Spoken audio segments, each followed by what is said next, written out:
Hello you guys and welcome to a new video. I'm quickly gonna put these away. Okay, so now I have some space.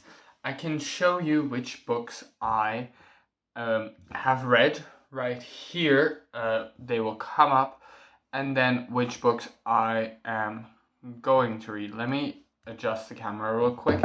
So I'm gonna get together my list of what books I read in April, and then I'm gonna get my list for my May hopefuls here, and then I can show you. Okay, so first of all, let me tell you about the books that I read. I've got it pulled up right there. So I've read God Killer. It was an audiobook and an EPUB read, so I kind of immersive read the book. I gave that a 3-star. Then I read Valspel, which is translated directly to Foul Play by Miriam Moos. This was 190 pages, and I DNF'd that about halfway through. Then we have A Curse So Dark and Lonely. I also DNF'd. Because I just wasn't feeling the story. It was kind of weird in my, I know the Beauty and the Beast story that I know, and I kind of thought that this version was a little bit weird, and just not my thing, basically. Then we have Welcome to Dead House, which was 98 pages. This was a Kobo/Kindle read, and I gave this a 5-star, and I do want to continue with the Goosebumps series. Then we have The Sun and Her Flowers, which, just a second. Okay, so I got it. So this is a book by Rupi Kaur. As you can see, I tabbed the book. This was obviously a physical read. This was 257 pages, and this was a 4 stars. I tried to read this when I wasn't in the mood. The only thing I personally absolutely hated were the letters. I was like, I want to read a fast poem book. I didn't want to read page-long letters about certain topics. Not that the topic was the problem necessarily, but the length. I was like, okay, so I'm gonna get through this so fast, and I read the first 2, and I was like, why am I reading this? This feels like school reading for an assignment or something. I'm not gonna read these letters, and that increased my liking to the book much better. The writing was phenomenal when it obviously wasn't in the letters. The art, oh my god, look at this piece, one of my favorites. Let me see if I can find my other one that I really liked. This one, this piece, oh my god, this is so beautiful. Then I read Someone Else in the Dark, which was also a poetry book, and that was 126 pages on EPUB, which was a 3-star, more towards 2.75-ish, in that range.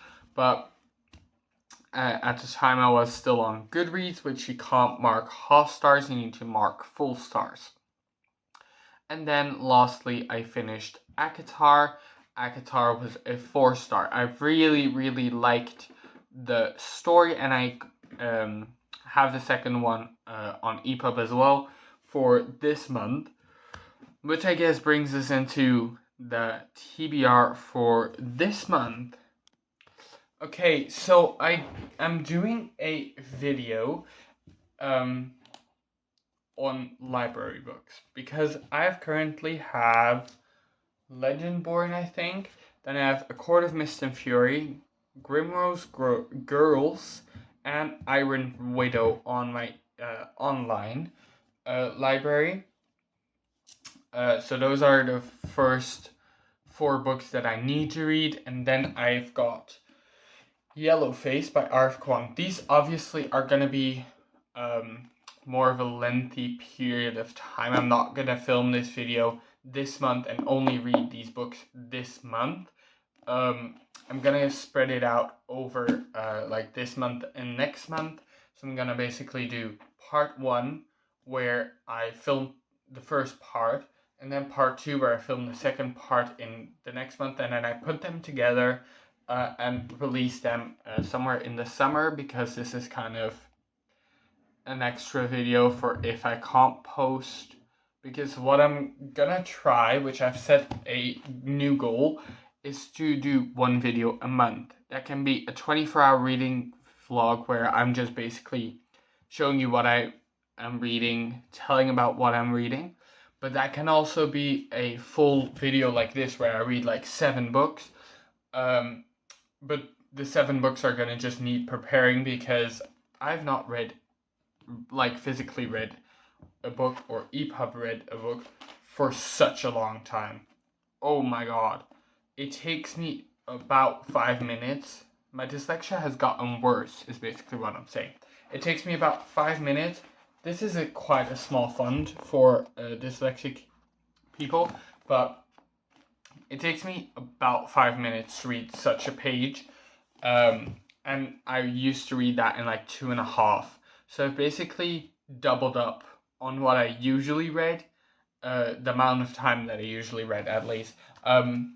So I've got Yellowface for that video, and then the first book in the Bridgerton, which is a chunker. I've got those till the 1st of next month.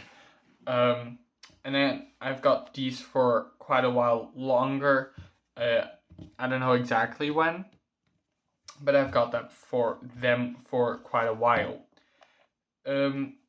So when I'm not reading one of those books for the library video, I'm gonna be trying to read one of these 3 books, and I don't know what mood I'm in currently. Let's just start with the bigger one. This is Kingdom of the Curse, which I'm still meaning to read, like reread. I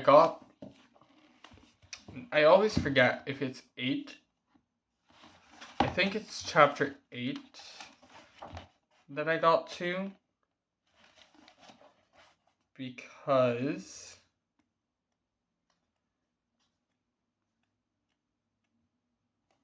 in chapter 7 I have a like note on the side, like an annotation is a good word.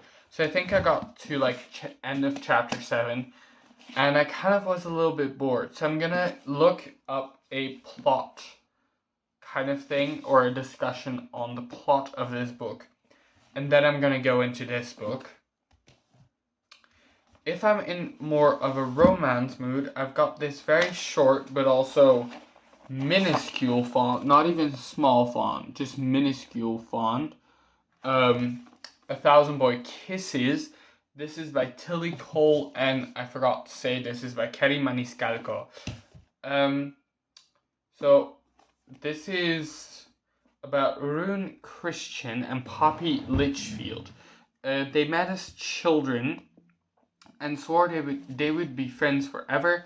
As teenagers, this grew into a love that promised to last a lifetime, but their worlds were shattered when Rune was sent home to his native Norway. 2 years later, Rune is back, and Poppy is ready for their happy ever after to begin. But the boy who returns is not the Rune she remembers. But what happened to turn her sweet, thoughtful Rune into this brooding stranger? And will the secrets Poppy is carrying bring them closer together, or separate them forever? So This apparently will break my heart. I didn't expect that. What if your love story has ended before it really has begun? So that is that book. And if I'm feeling very, very unlike myself, actually, because I've tried to read this book and I'm wanting to get into the book. I got, let me see, 18 pages into the book. Last time I tried to read it, which is Icebreaker. Because this is intentionally smutty. And I didn't expect that when I was going in, like many other people. We were like, oh, cutesy cover hockey romance. Apparently it's straight up smut from hell. So that, and then I have one more book, which I actually don't have with me right now for some reason. Found it. Okay, so this is The Night of the Seventh Moon by Victoria Holt. If I'm feeling more fantasy, I guess I think it is, or more literary, because this is quite old. Dutch, this book is a vintage copy from probably before the ISBN was ever released. This is 1972. So this is an old book. This really is an old book. But it's beautiful. So maybe, probably not, but maybe if I'm really feeling this book, I'm gonna get into this book. So those are kind of my hopefuls for May/June, I guess, some of them. So yeah, that is that. I will keep y'all updated in, I think, a 24-hour challenge, rather sooner than later. I'm gonna do the stopwatch kind of thing. So if you are excited for that video, comment down below, and I will see you guys next video. Bye.